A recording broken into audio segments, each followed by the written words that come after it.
Yeah, I think the whole team, we're ready to play. We've had a good week of work. Eric's done a nice job. Everybody's done a nice job rallying around Eric and what he's doing, but he's ready to go. He's ready to go.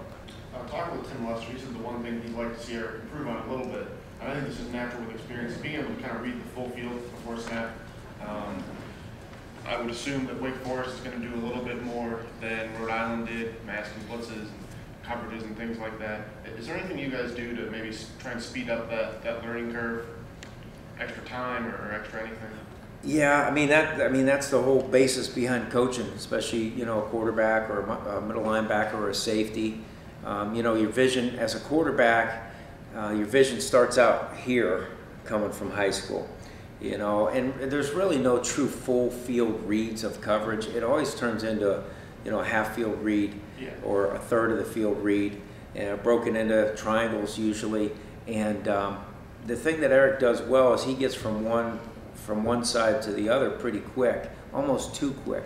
And for me, the process to answer your question is really just using all the tools and trying to look at different ways of teaching the learning methods that these kids have to have. Coaching a quarterback that's a bright young man like Eric is different than coaching maybe a young DB that played offense in high school more than defense.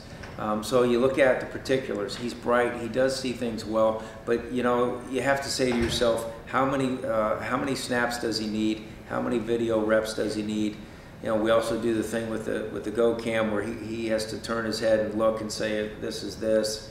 So we try to attack it in a multitude of ways, and then we try to test it. Examinations, after the fact. We always give our kids pre-test examinations, and those tests could look like multiple choice, true, false, and even crossword puzzles. You get online, you can make crossword puzzles like this. There's a bunch of websites you can go to. So you put all the terms in there, and they make this crossword puzzle. Then you write this, you write the questions down at the bottom. It's just trying to trigger the mind in different ways to come up with the same answers. So when they get to game time, they're reacting as opposed to trying to process throughout the course of play 1 to 28.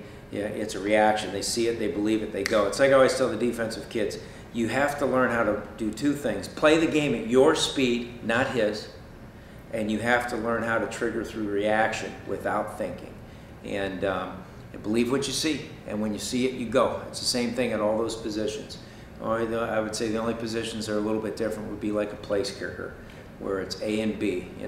Watch the snap get down, and then B, kick it through.